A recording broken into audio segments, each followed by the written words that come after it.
sorry for the delay in my response, but I needed to take extra precautions with my communications. After another round of disastrous tests in combining Voth and Sphere technologies, I was offered up as a scapegoat. I am no longer a member of the Voth Circle of Archaeology.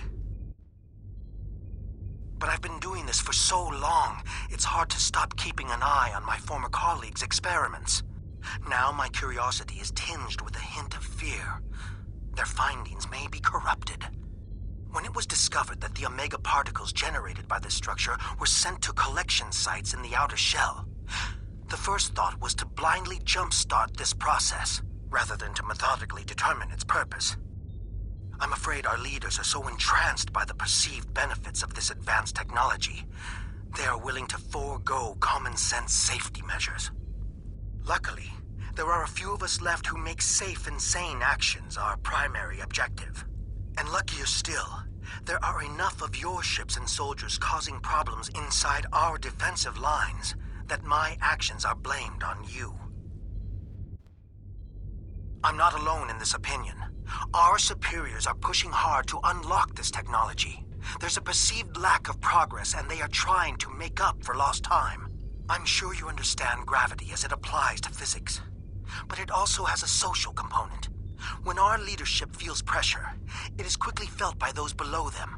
First by the military, then by the citizenry. The Voth have never taken kindly to dissenters. But there is no comparison between those who speak out against doctrine back home, and those who fight for basic scientific inquiry here and now. I fear I'll be discovered at any moment, but I fear even more that the work I'm doing won't continue on. Please stay safe. End of file.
Captain's log, 4th reckoning, Chronicle 88. We are currently in orbit over the planet Kantar. I am trying to determine how I shall inform my crew that we will not be restoring the ecosphere of the planet our people once called home. The decision arrived earlier in a secure transmission, very formal. After considerable debate, it was placed to a planet-wide vote. The final results were 73% against and 27% in favor. The motion to restore Kantar's ecosystem has failed.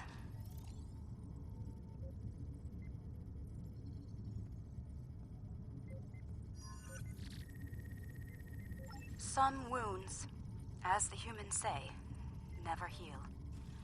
Too many Lukari do not consider Kentar to be their home.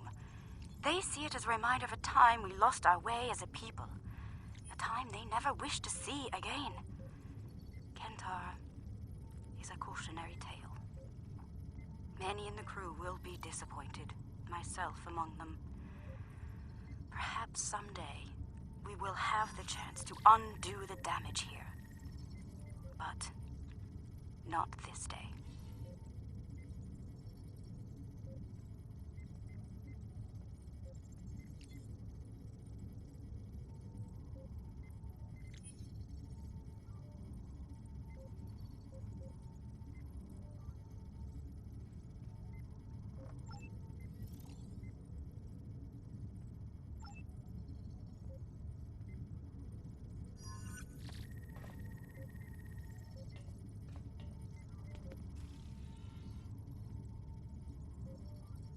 After action report stardate 46853.5, Commander Narrator reporting. I've just enjoyed an interesting visit to Terok Nor, or rather, Deep Space Nine. Our intel suggested that the Nakul were going to assassinate Sisko, and in a most unusual fashion, death by holosuite.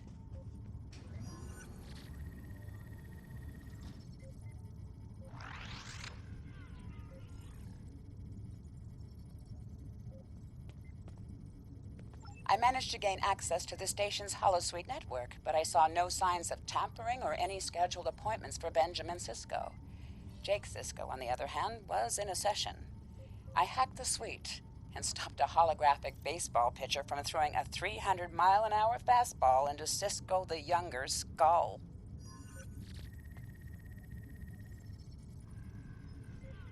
I then tracked the assassin to a storage area. As I prepared to enter, the door opened, and the tailor Garrick walked out. He tapped his nose and smiled as he passed. Inside, I found the corpse of the lone Nakul agent. As I said, an interesting visit.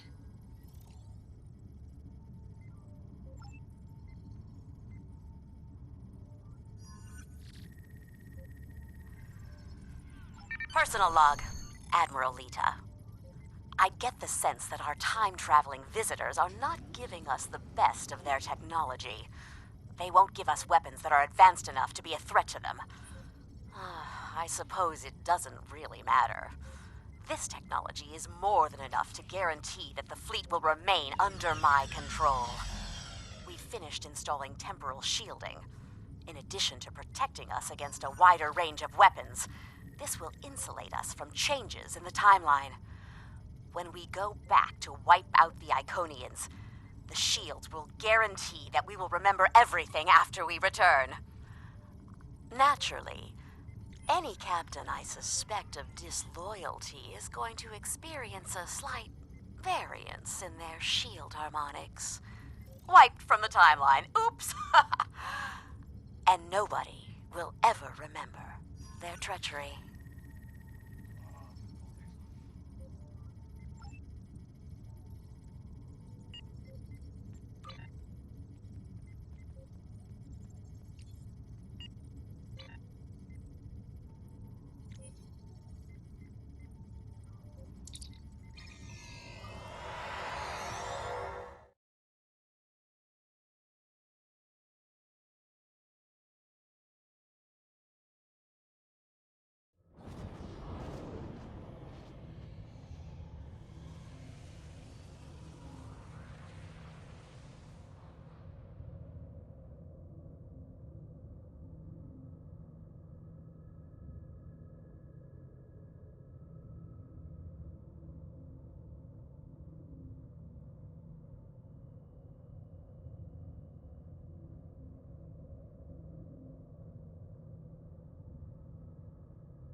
The research teams in the Kiana system require your assistance. They have been running thousands of temporal incursion simulations of how to use the Krenim weapon. But I need an officer with field experience to evaluate the project and its feasibility. You will participate in a focus test of the most promising options.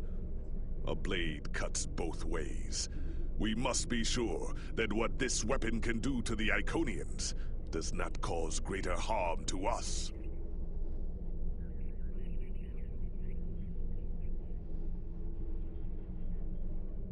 The war continues, and all of our warriors are needed.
Welcome. We have been working with the Krenim to build both this facility and a weapon similar to the one developed by Anarax in the 22nd century. Captain Nog is running point for the Alliance, but teams from all across the Alpha and Beta quadrants are involved with the research. It's fascinating work, but there's a lot to do yet.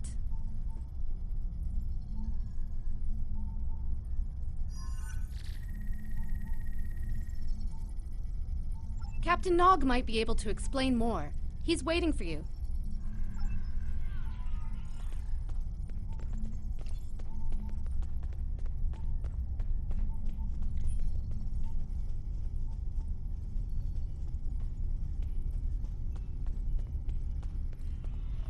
I wish I was seeing you under better circumstances.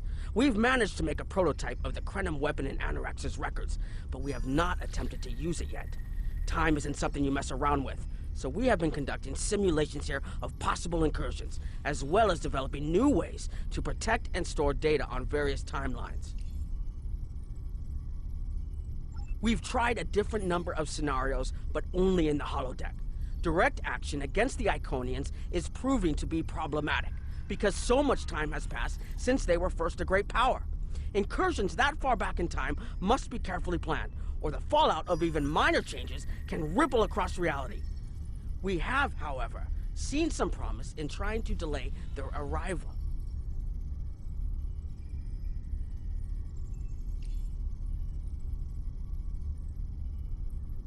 Actually, it would be closer to a 700-year delay if our calculations are correct. The Iconians have had 200,000 years to build their fleets, but we're catching up to them. We've already seen what the 29th century technology can do. Imagine what we'll have in the 32nd century.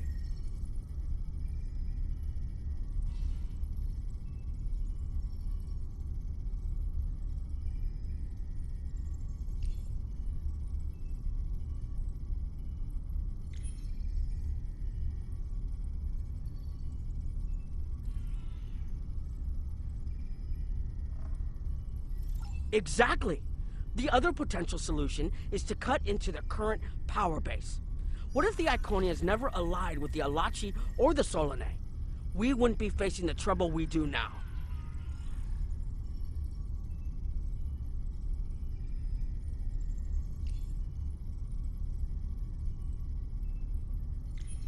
The three most promising incursions each follow one of these tactics.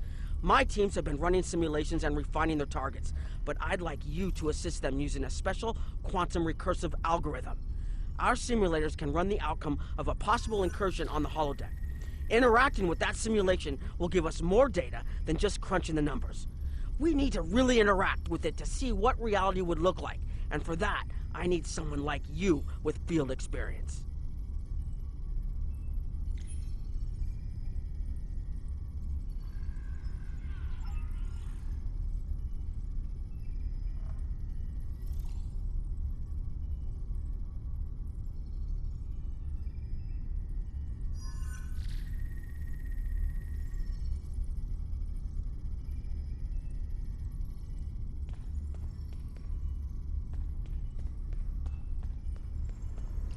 Hello. Please allow me to explain what we're doing here. We've determined that if we remove a specific series of stars from the Beta Quadrant in the distant past, a rogue planet will enter the Iconia system and cause massive geological damage at about the same time the planet was bombarded by the Iconians' enemies. The technological buildup of the orbital bombardment that destroyed the Iconian civilization will still happen, but the Iconians themselves will have to deal with a natural disaster, not a war.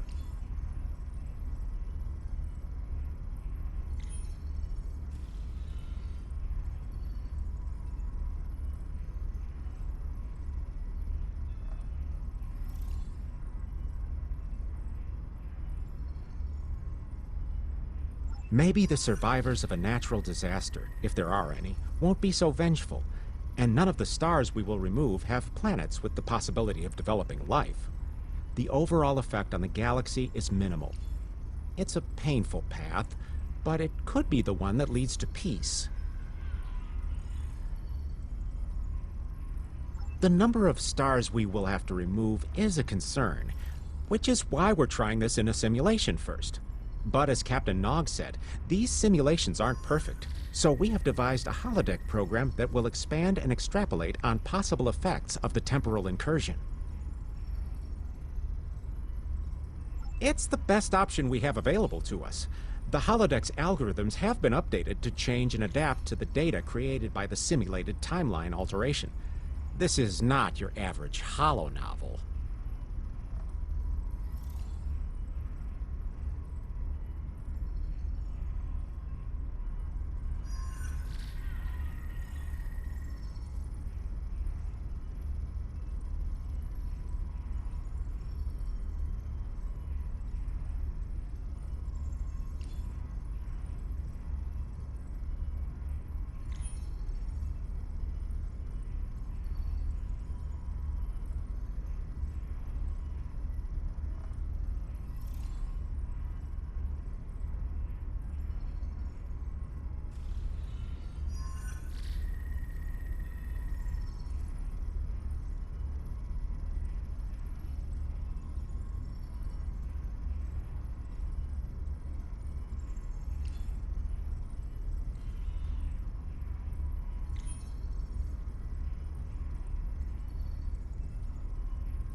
Once we run the program, you'll be able to interact with our best approximation of the new timeline.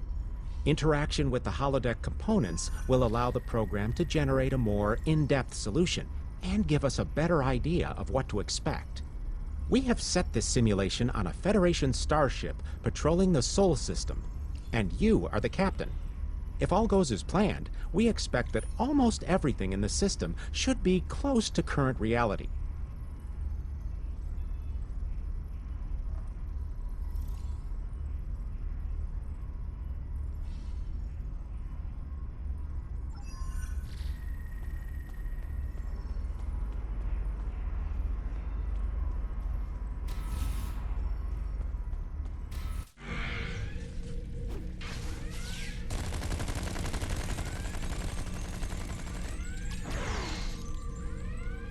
Captain, you're alive! We repelled the intruders on the bridge, but the ship has taken heavy damage, and a lot of the crew are injured. Sir, I'm not sure this is the time. So many people are hurt, and most of the systems are offline. The life support is on backups, and our resources are down to nothing, and... The Dominion stopped firing at us when we lost weapons. Now they're focusing on Earth's defense grid, but it's only a matter of time before they return to finish us off.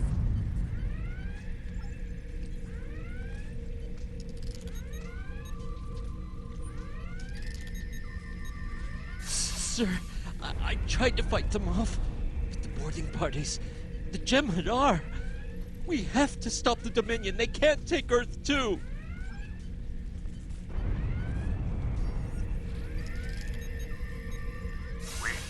We can't stop them. Maybe if we hadn't been at war with the Romulans. Maybe if the Klingons hadn't ripped themselves apart. I'll be fine, Captain. Just rattle.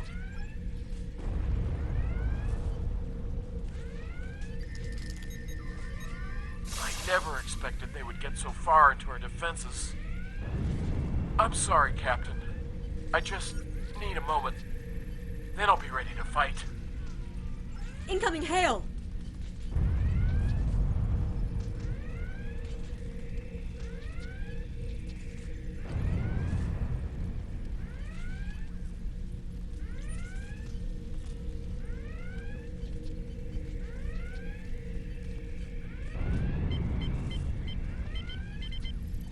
USS Ajax. Sensors show your ship is completely defenseless, and I would prefer not to delay our arrival at Earth to deal with such a minor annoyance.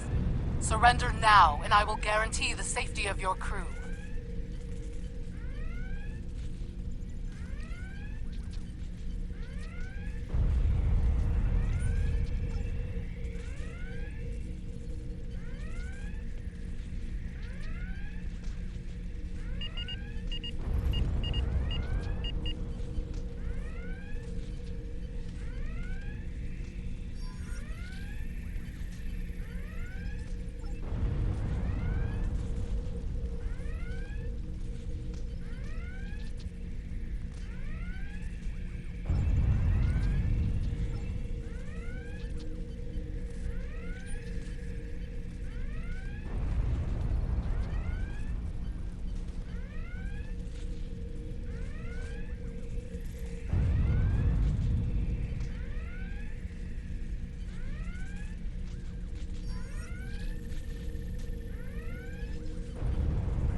Sorry, we were watching from the control room, and that could have gone better. Even with all that, the simulation data on whether the Iconians were entirely eliminated from that timeline is inconclusive. We were able to record your interactions, and we've been able to piece together what happened from those.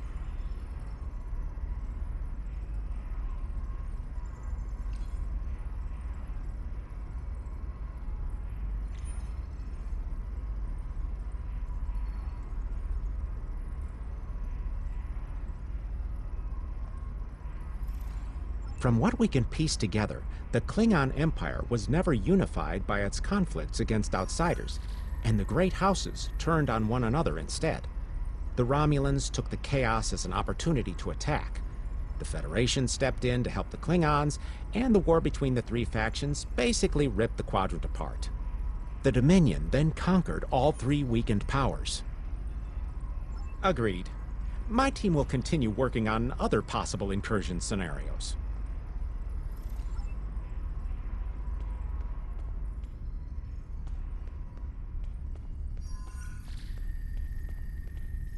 Another one of you Voyagers? I don't know how you can help, but very well. My team is working on scenarios that reduce the Iconian power base. We are attempting to do so by fixing a mistake that Janeway allowed to happen decades ago. We're going to stop the Vaadwaur from being rediscovered.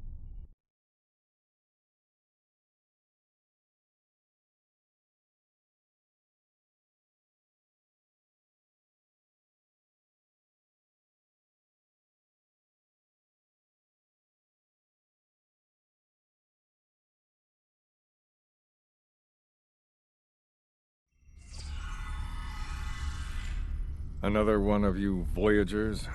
I don't know how you can help, but very well. My team is working on scenarios that reduce the Iconian power base. We are attempting to do so by fixing a mistake that Janeway allowed to happen decades ago. We're going to stop the Vaadwaur from being rediscovered. We plan to do this by preventing Voyager from ever coming into contact with Underspace. This will prevent them from finding Vaadwaur Prime, and 7 of 9 will never wake the Vaadwaur. None of us are going to survive if we don't try to repair the damage you've already done. The goal is to cause a solar flare that will force Voyager to divert from the course it was on when it stumbled into Underspace. If it safely passes without entering Underspace, it can continue on its trip home and bypass the Vaadwaur entirely. The simulation is set for the USS Voyager, which is fitting since they caused the problem in the first place. Our projections show that even if the Vaadwaur never return, your people will still find a reason to stick your noses into our business. So, we're attempting to see how the elimination of the Vaadwaur will change the formation of the Delta Alliance. You will be a member of the diplomatic team.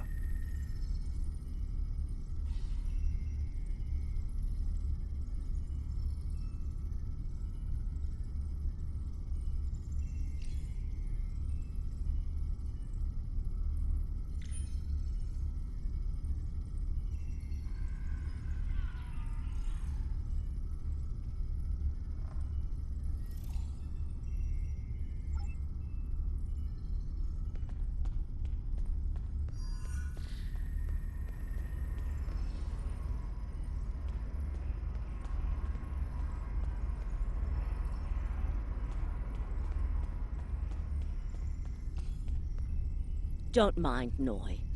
I think he partially blames people from your quadrant for some of the Krennin's troubles. After all, if Voyager hadn't restored the Vaadwaur, they would have never been in a position to ally with the Iconians. But there is no reason to dwell on past hurts.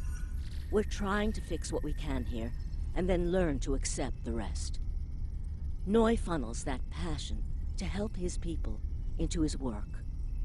Perhaps it will change everything. It is a pleasure to meet you. Both Captain Nog and Seven speak highly of you. My name is Claudia, and I am a Tutarian. We're from a region of the Delta Quadrant Voyager never visited, so we haven't had much contact with species from the Alpha and Beta Quadrants until now. However, my world has had close ties with the Krenim for several years. Now that they are actively pursuing temporal technology, I chose to join them and lend whatever assistance I can.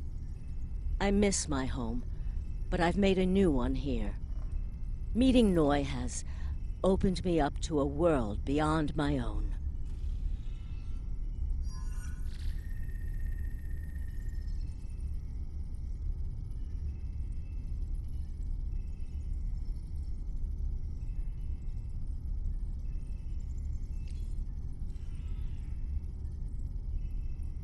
It is a pleasure to meet you, both Captain Nog and Seven. I was on Kiana Prime with Noi when we received word of the Vaadwaur attacks.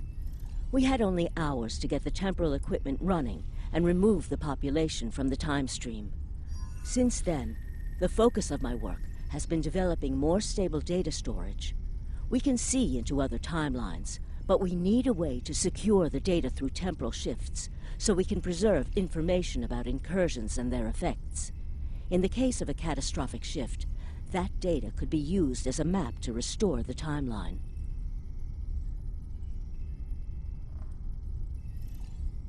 It is a pleasure to meet you, both Captain. Don't mind Noi.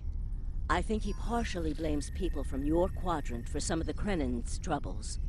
After all, if Voyager hadn't restored the Vaadwaur, they would have never been in a position to ally with the Iconians. But there is no reason to dwell on past hurts. We're trying to fix what we can here, and then learn to accept the rest. Noi funnels that passion to help his people into his work. Perhaps it will change everything. It is a pleasure to meet you.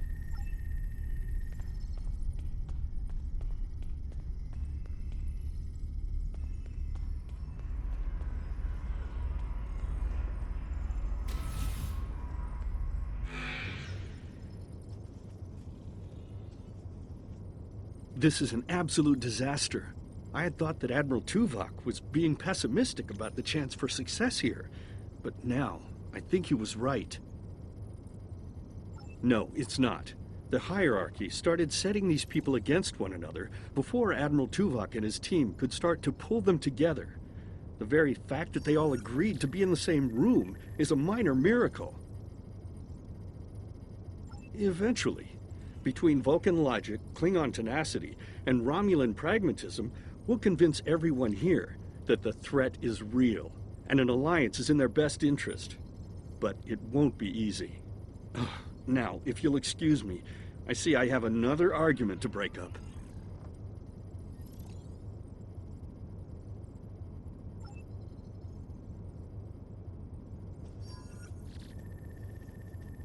We've always tried to be good neighbors and treat other races with respect, but this is really too much. The Malon are using our system as a dump, and their trash isn't our problem. I should be shouting. I'm upset. The Malon are trying to force us off our beautiful new planet so they can turn it into something toxic. How would you like it if someone treated your ship like a garbage scow? We've always tried to be good neighbors. The Malon claim the hierarchy are harassing them, but they're targeting our ships too. So I don't know what to believe. But there are rumors, traitor talk, you know how it is. But I've heard it a lot lately. They say the hierarchy are capturing people and selling them to another race for experiments or as food.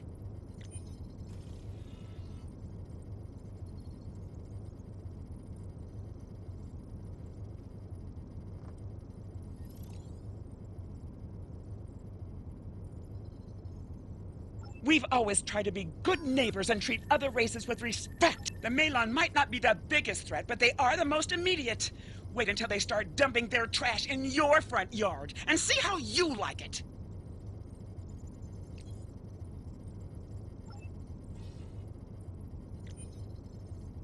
Are you here to preach about responsible waste management too? You can save it. I have a commitment to my people and my planet that supersedes any other concerns. We don't need outsiders telling us what to do. If the Talaxians want to talk, they can come to us directly.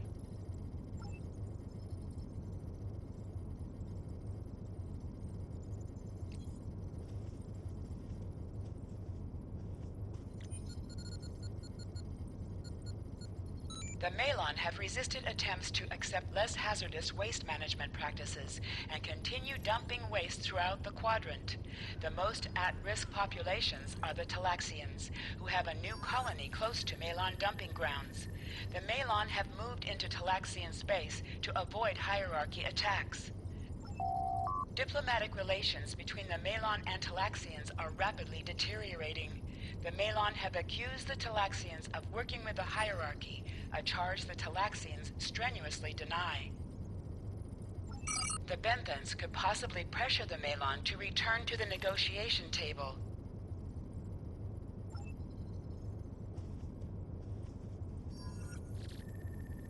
Yes, what is your question?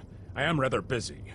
The Hazari are stepping up their smuggling operations, and the hierarchy's new drive for profits has created a significant increase in attacks on unaligned transports.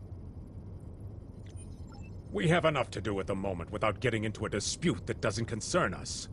The hierarchy is harassing our supply lines, and I'm convinced they're behind the losses we've taken over the past 3 months. We're having to double up patrols, which means we're leaving holes the Hazari can slip through. The Malon are a headache we don't need. Yes, what is your question? I am rather busy. The hierarchy's surveillance measures are the best in the quadrant, and that's left us more exposed than I would like. We're losing ships. Once or twice we found debris with hierarchy weapon signatures, but they're cautious. It's like they can smell traps. Yes, what is your question? Good luck with that. The Hazari aren't interested in anything but making deals. This whole meeting is just a waste of time. Unity might work where you come from, but I don't have any reason to cooperate with criminals like the Hazari or thugs like the hierarchy.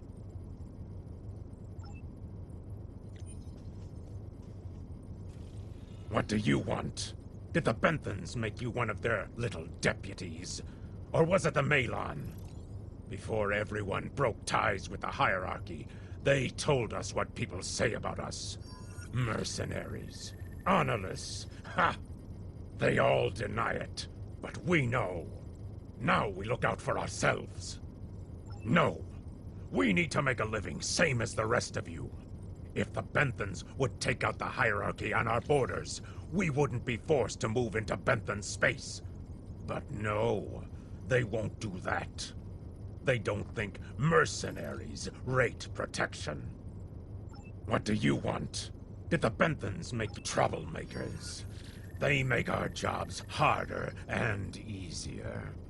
They watch everyone. We used to trade for information from them, but now they won't sell. If we can capture one of their ships, it's like a treasure hoard of information. Makes hunting bounties real easy. But it's harder to take out their ships. I hear they're getting upgrades.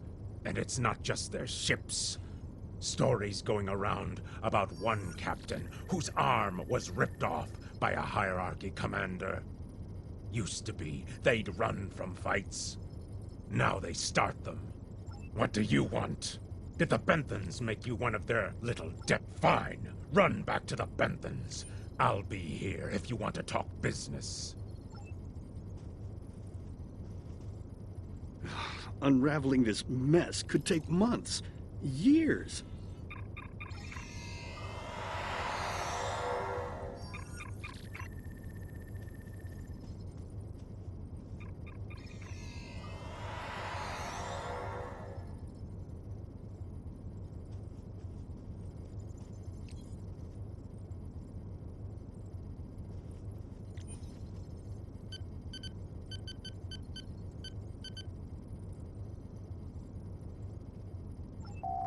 The number of planets the hierarchy have taken outright has increased 20% over the past 6 months.